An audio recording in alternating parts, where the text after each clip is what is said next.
All right, Clint's here. Lights on the River. I know. It's not Christmas anymore. We've since wrapped up the event. But when you do these events, I've been doing it for 15 years now.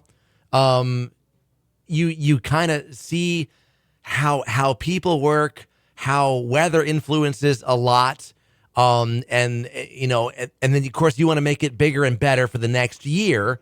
So looking back at this past year and years past, Clint, what do we want to see for 2025? We would love to see more community participation, meaning our volunteers helping with setup and building displays and presenting them out for everybody to come and enjoy. Because there was a lot of people who said, yeah, I'm going to do it. And then they didn't follow through. Things happened. They couldn't find all their lights didn't work, whatever. So they didn't show up. So you want, obviously you need to begin thinking about doing it earlier in the year than December 1st. You are totally correct. We're going to start with our informational push closer to Halloween this year to get people some time to think about upgrading their displays, building displays.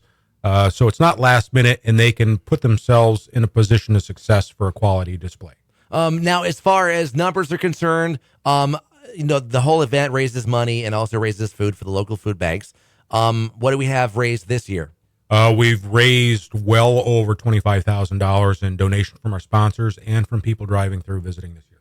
In addition to the food, hundreds and hundreds and hundreds of pounds of food is absolutely overwhelming this year. Now, we were talking earlier about what we've seen, year one versus year 15 in what people bring for food. And that has changed over the years. It sure has. It went from an afterthought to people planning and making, a big donation. Instead of just a can or two that they hand through the window, they have to open up the back door of the trunk, and they've got bags of stuff that they went and shopped for. It's really nice to see that people have, over time, invested thought and effort and their own finances into helping others. Now, what is probably the biggest food item that you received? Overall, I would say it's pasta products, pasta sauce and spaghetti, noodles, things like that. Those are a good staple. It's easy for people to take care of and manage.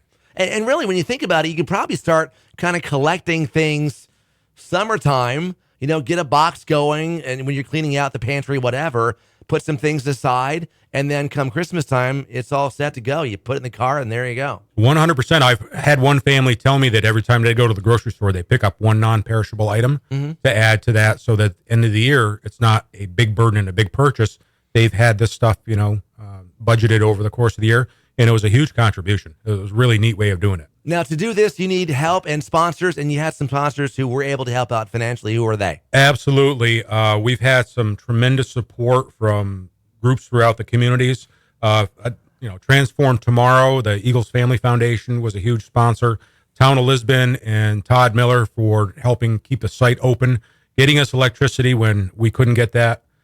Northern Credit Union was a fantastic sponsor. CCOM.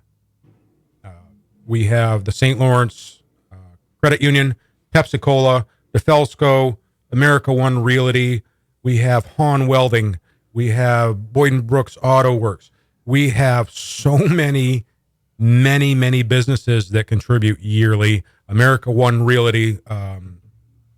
Rhonda's a rock star helping us out with stuff like that. Really want to thank all of these people, and hopefully when, everybody's out and about, that they, recognize some of these sponsors for helping the community in general, donating for something that is so impactful. And for those groups, organizations, businesses, whatever, it's free. You don't have to pay a fee to put up a display. You are correct. Everything is free. Attendance is free. Display sites are free. Everything is free. Okay, so begin thinking about December in January, and at least have an idea, are you going to do it or not? Yes. And work that out and work on, who's going to help with the display. And then come summertime, fall, October, November, put that plan into action. Right. We always need help. This Saturday, we're doing a distribution, so most of the board and committee are going to be present to help give the boxes out to the 18 food pantries we're helping this year. We also always need help when it comes time to the event setup, breakdown. Those things are time consuming just as much as the actual event itself. And for you, And the board, this does go on pretty much year round, doesn't it? Year round, sir. Year 365. We're thinking about how can we make next year better.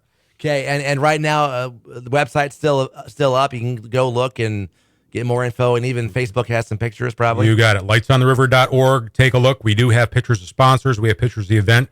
We did incorporate a wagon ride this year to see how that worked out. We're definitely going to bring that back. The second day was a little tough. It was a little cold. Right. 10 degrees and the wind blowing's a brutal spot on Lisbon Beach. Yeah. But we want to thank Brennan for donating the wagon and Mike Fletcher for driving that around for us. All right, thinking about 2025, Lights on the River. Thanks for coming in. Thank you.